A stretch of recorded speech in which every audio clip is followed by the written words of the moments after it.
Pour assurer le dernier rideau défensif, il faut savoir garder son sang-froid. Et le libéro, empereur des derniers remparts, a longtemps été ce chaînon lucide indispensable à toute défense structurée et hermétique. Car oui, ce n'est pas donné à tout le monde de réagir au quart de tour pour compenser les percées fulgurantes des Mbappé ou autres Haaland, assurer les interceptions dans les petits espaces en bord de surface et bien sûr bonifier la première relance avec justesse et verticalité.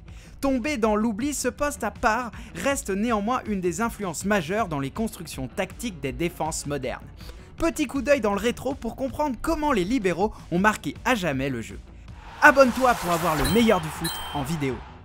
On dit souvent qu'une charnière centrale se doit d'être complémentaire. Dans l'imaginaire collectif, il convient d'associer un profil de stopper rugueux dans les duels et dur sur l'homme à un partenaire chargé de la première relance et de la stabilisation de la défense. Ce partage équitable des tâches est le fruit d'une longue réflexion autour de la structuration des défenses.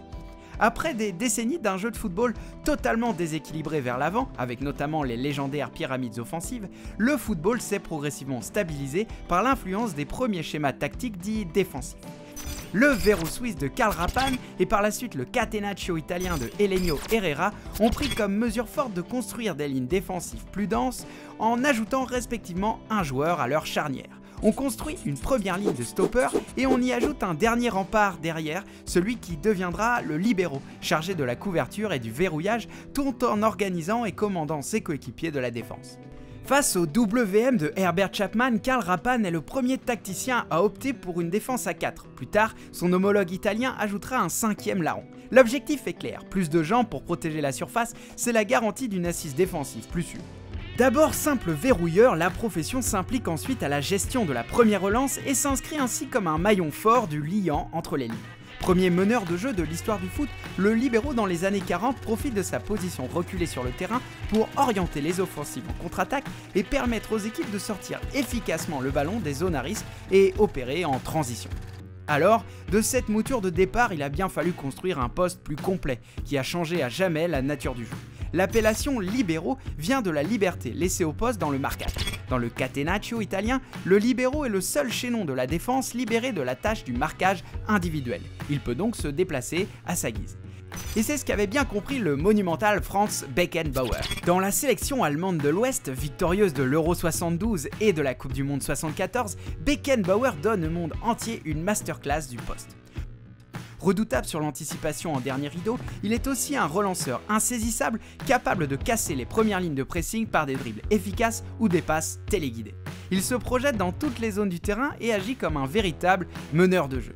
Numéro 10 d'avant-garde, l'Allemand fait du libéro la pièce maîtresse d'une équipe redoutable sur la scène internationale. Alors, difficile de comprendre comment un poste aussi essentiel a pu s'évaporer dans l'histoire. D'abord, la fonction s'est heurtée à l'apparition progressive des systèmes de jeu en permutation. Le football total de Rinus Michel et ses joueurs interchangeables a été le premier système à mettre en échec le catenaccio clinique de Helenio Herrera. Le chaos causé par l'impossibilité de se baser sur un marquage individuel entraîne pour le libéro une privation de la liberté dont il mérite. Plus tard, c'est Arrigo Sacchi qui sonne le glas du catenaccio en proposant l'arrivée de la défense en ligne et en zone. Bye bye l'électron libre. Oui, mais le libéro, plus qu'un nom, est une véritable philosophie du jeu. Il est important de comprendre qu'au-delà de son placement sur le terrain, le travail abattu par cet ultime défenseur est devenu indispensable à l'élaboration des circuits de jeu.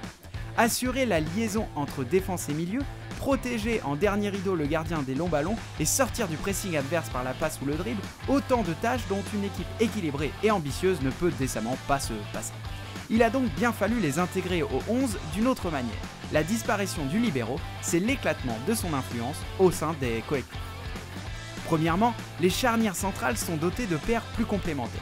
La tâche de la couverture et de la gestion du ballon s'est partagée au sein de toutes les défenses et les latéraux ont vu leur influence dans la construction du jeu croître.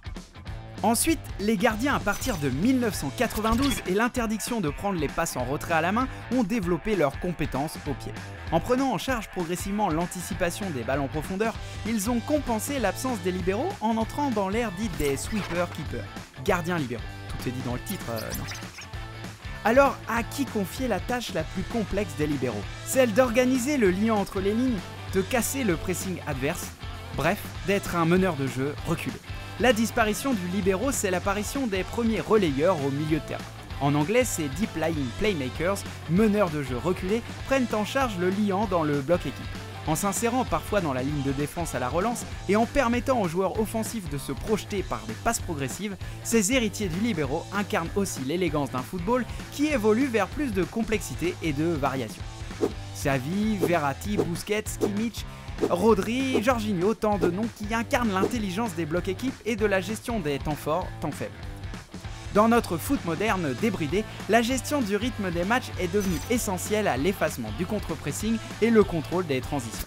Si les libéraux ont été les pionniers dans le domaine, il paraît aujourd'hui évident de comprendre que la plupart des batailles se jouent au milieu de terrain et non plus dans le dernier tiers défensif.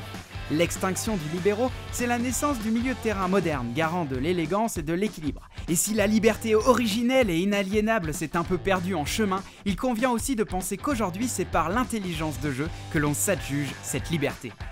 Merci d'avoir regardé notre vidéo. Si tu as kiffé, n'hésite pas à parler de notre chaîne autour de toi, aimer et partager. A très vite pour une nouvelle vidéo. Ciao!